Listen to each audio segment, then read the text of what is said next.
Mossad भी अकेला Hamas से नहीं लड़ रहा है, उस हमास के पीछे भी तो बहुत देश है ना मैम। हमें सब सिर्फ वही ऑर्गेनाइजेशन नजर आता है मैम। हम देखते हैं कि छोटा सा, चलो हम देखते हैं मौलाना मसूद अजहर, हम देखते हैं हाफिज सईद, ये छोटे से आतंकवादी, इनको महज कहते हैं इनको क्यों नहीं खत्म कर देते? क्योंकि ये दिख रहे हैं फ्रंट में, इनके पीछे बड़ी लॉबी है। मोसाद भी अकेला हमास से नहीं लड़ रहा है, उस हमास के पीछे भी तो बहुत देश है ना मैम। हमें सब सिर्फ वही ऑर्गेनाइजेशन नजर आता है मैम। हम देखते हैं कि छोटा सा, चलो हम देखते हैं मौलाना मसूद अजहर, हम देखते हैं हाफिज सईद, ये छोटे से आतंकवादी, इनको महज कहते हैं इनको क्यों नहीं खत्म कर देते? क्योंकि ये दिख रहे हैं फ्रंट में, इनके पीछे बड़ी लॉबी है। ये सवाल तो है इनको खत्म क्यों नहीं कर सकते? क्योंकि लॉबी बड़ी है ना ma'am, is the big lobby जो इनको छुपा के रखती है, जो तैयार करती है इनको, जो हर दूसरे दिन क्या करती है, एक नया आदमी तैयार कर देती है मैम। तो मेन चीज है वो लॉबी मैम, और वो लॉबी इतने वाइट हैं कि आपको लगता है तो दुनिया के महान लोग हैं मैम। उनके अगेंस्ट में मैं भी बात करूं तो आप तो मुझे गालियां देना शुरू कर दो। कल मैं उनके बारे में बोलूं, बोले यार क्या बात कर रहे हो तुम, किसके खिलाफ बात कर रहे हो? क्योंकि वो दुनिया के इतने बड़े लोग, इतने अच्छे लोग हैं दुनिया के अंदर जो ये सब कुछ कर रहे हैं। तो आप कह रहे हैं कि हमास के पीछे एक बहुत बड़ी लॉबी है, जो पावरफुल देश जो उसे सपोर्ट करता है मैम। आपके करियर में सबसे चुनौतीपूर्ण टास्क आपके लिए कौन सा रहा? कौन से देश में आपको लगा कि यहाँ ये मिशन मेरे लिए टफ है? नहीं देखो मैम, किसी भी देश के अंदर मिशन करना टफ नहीं है मैम। देश के अंदर मिशन करना मैम, वहां पर कौन से मेरे ऊपर लॉ लग रहे हैं, 2-4 गलती भी कर दूंगा तो कोई बड़ी बात नहीं है। सबसे टफ है मैम कि अपने ही देश के कुछ लोगों को समझाना, वो ज्यादा टफ है। वो बहुत इजी काम है यार, जाऊंगा पहले से पूरा का पूरा, हमारे पास एक मैप है, जीआर है, एनिमी का हाइड आउट है, पूरी की पूरी सपोर्टिंग टीम मेरे साथ है, गया अपना ऑपरेशन करके खत्म करके आ गया। इज द इजी, ये तो इसके लिए मैं पैदा हुआ हूं। लेकिन एक आदमी को ये समझाना भाई तुम गलत कर रहे हो, वो बहुत मुश्किल है। कि ना तो मैं उसे मार सकता हूं मैम, कि मेरे देश का ही नागरिक है ना, मार भी नहीं सकता, तो उसे समझाना कि जो तुम स्टेप ले रहे हो भाई ये हमारे देश के अगेंस्ट है, इसमें कितना फर्क पड़ेगा इस देश के अंदर, वो सबसे मुश्किल काम है मैम। दिल्ली ब्लास्ट में आपने देखा कि कई डॉक्टर्स के तार इसमें जुड़े, कि जो डॉक्टर्स जिसने हमला किया वो खुद भी मतलब एक फिदायीन था वो। तो इस गठजोड़ को आप कह रहे हैं कि अपने देश में ही लोगों को समझाना मुश्किल हो रहा है। तो जब अपने ही देश के लोग टेरर एक्ट में शामिल हो रहे हैं, तो आप ऐसे लोगों को के लिए मतलब इनकी पहचान हम कैसे करें? ये स्लीपर सेल है, ये दूसरे वेश में होते हैं, कहते कुछ और हैं, करते कुछ और हैं, पेशा कोई और होता है, लेकिन जो स्लीपर सेल हम जैसे कहते हैं कि वो अपनी पहचान छुपा के काम करते हैं। अपने देश में समझाना और ये स्लीपर सेल की पहचान करना, ये कितना मुश्किल काम है? आप कैसे पहचानते हैं किसी स्लीपर सेल? बहुत ईजी है, आप भी पहचान लोगे। बहुत ही ईजी है लोग, कि अगर आपको कैसे लगेगा कि ये आदमी साला आगे चल के एक आतंकवादी बन सकता है, ये स्लीपर सेल हो सकता है, देश को नुकसान पहुंच सकता है। बहुत ईजी तरीका आप सिविलियंस के लिए, आप एक काम करो मैम, आज आप सिर्फ शाम को एक वीडियो डाल दो और बोलो भारत माता की जय, है ना, हमारे संविधान जिंदाबाद, हमारा देश जिंदाबाद। नीचे 100 कमेंट्स आएंगे मैम, उसमें से 5 कमेंट पढ़ लो जो कहते हैं कि किस बात का देश, तो समझ लो कि कितनी नफरत है उसके अंदर। ये शुरुआत है, आपको कुछ नहीं करना, उन 100 में से उन 5 लोगों को फाइंड आउट कर लो जो इसके अगेंस्ट भी बात करते हैं। किस किस संविधान की बात कर रहे हो? यहीं रह रहे हैं, यहीं खा रहे हैं, है ना मैम, यहीं उनके बच्चे पढ़ रहे हैं और बोलते हैं कि संविधान की बात कर रहे हो। तो आप यहीं से सोच पकड़ लो, ये आदमी को आतंकवादी बनने में ज्यादा टाइम नहीं लगेगा। तो ऐसे ट्रैक करते हैं ISI, CIA, MI6। वो कोई ऐसा नहीं है कि MI6 ने अपनी पूरी टीम भेजी होगी, ISI ने टीम भेजी होगी। वो क्या करते हैं, आज हम बात कर रहे हैं मैम, आज कैसे इन डॉक्टरों को ट्रैक किया, आज हमने बात करी, हम देश हित के बात में बात कर रहे हैं। इसमें से 1000 कमेंट आएंगे, 10 कमेंट तो सिर्फ होंगे मुर्दाबाद, ये गवर्नमेंट मुर्दाबाद, एवरीथिंग। एक पोस्टर से पकड़े गए थे जब ये जम्मू कश्मीर में पोस्टर लगे। पोस्टर, तो एक पोस्टर से ना मैं यही, इन कमेंटों में क्या होता है, सपोज करो ISI क्या करती है, 5 कमेंट को देखती है कि ये कमेंट तो साले बड़ी नफरत कर रहे हैं यार देश से। ISI क्या करती है, ISI का पूरा विंग है, उस आईडी को ट्रैक करती है और उसके हर कमेंट को पढ़ना शुरू करती है, उसके हर पोस्ट को पढ़ना शुरू करती है। कम से कम 2 महीने 3 महीने साल भर भी क्या करती है, उस आईडी के ऊपर नजर रखती है। ISI को लगता है तो भस्मासुर है इसी देश के अंदर। तब पहली बार वो लोग क्या मिलते हैं, इन लोगों से मिलते हैं, इनके विचारों को समझते हैं, उन विचारों को जो 90% विचार खराब हैं उसमें 10% अपना लगाते हैं और एक आतंकवाद तैयार करते हैं मैम।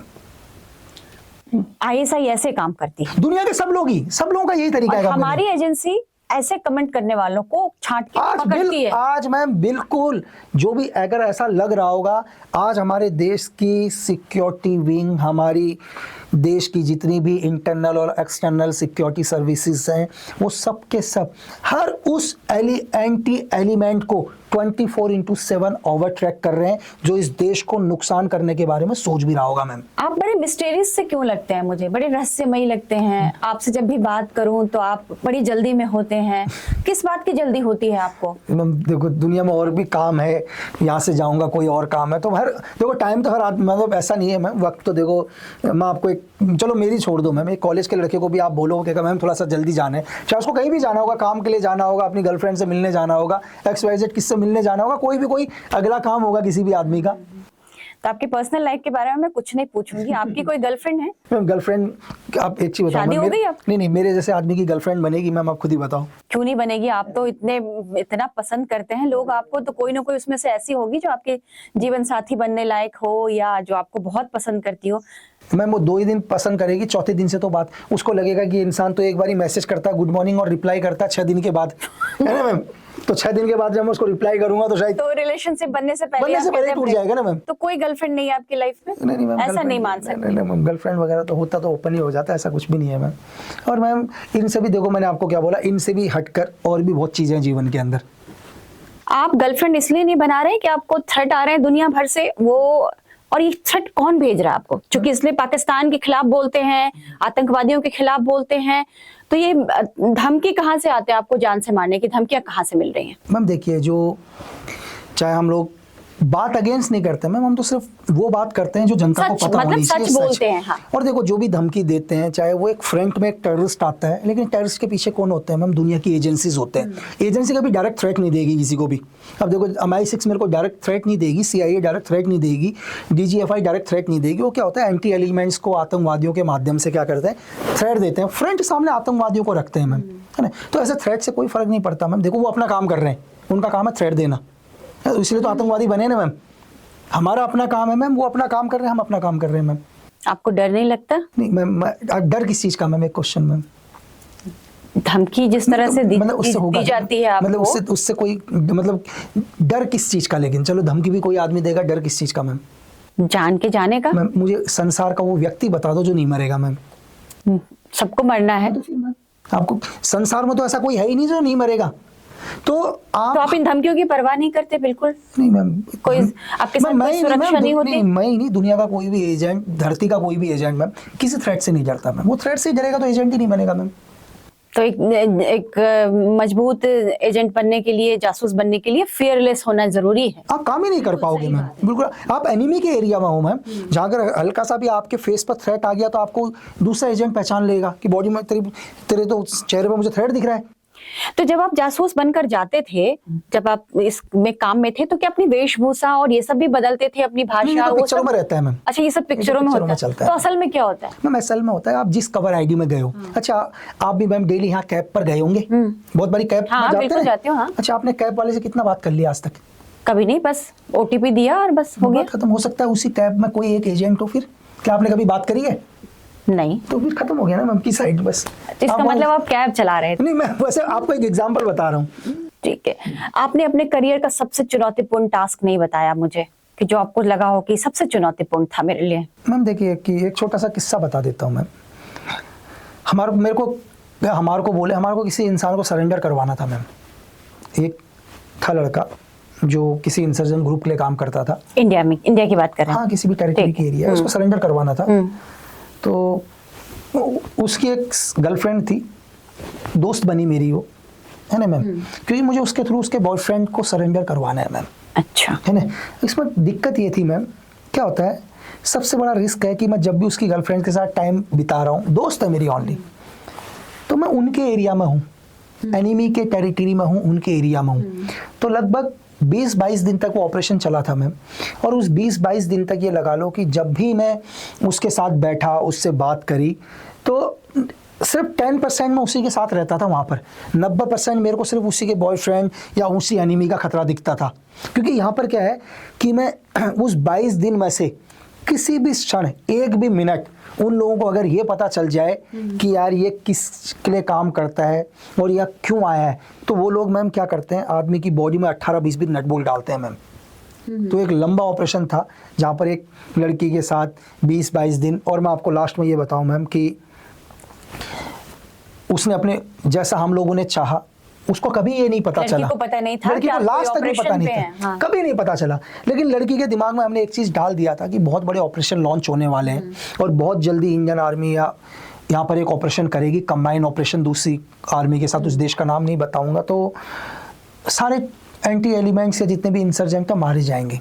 तो लड़का और लड़की अच्छे बॉयफ्रेंड रिलेशन उनका अच्छा था, तो लड़की ने हर बात उस तक पहुंचानी शुरू करी और डिप्रेशन में, मतलब लड़की ने ये बोला या तो मुझे छोड़ दे, और लड़का रेडी हो गया मैम, कि लड़का रेडी हो गया कि सरेंडर करने के लिए। बस इत्तेफाक की ये बात थी मैम कि उस ऑर्गेनाइजेशन को भी पता चल गया था कि ये सरेंडर करने की ये तैयारी सरेंडर करने की तैयारी में है, तो उस लड़की को भी शूट आउट कर दिया मैम, है ना, उस लड़की को भी गोली मार दी उन्होंने और उस लड़के को भी गोली मारा। तो लड़का तो नहीं मरा, लेकिन वो बेचारी इनोसेंट लड़की जिसका इस दुनिया से कोई मतलब नहीं मैम, वो मारी गई।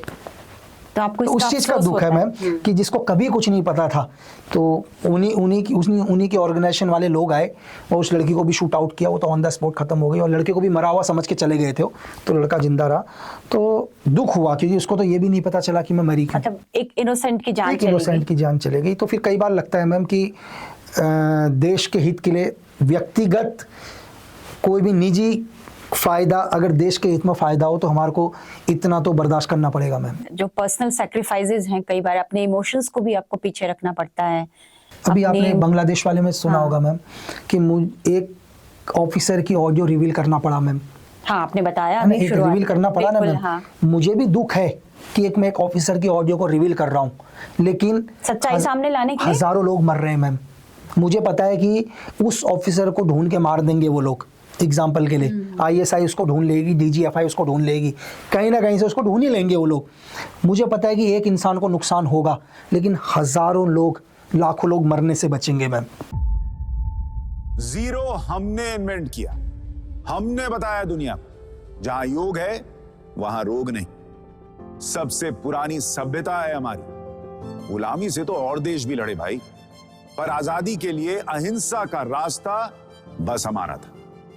अपने पसीने से जमीन सींचता किसान और घर में घुसकर मारने वाले जवान, बस इसी मिट्टी ने जने। इसके हाथ ने जब थामा जज्बा तो इतिहास रचे।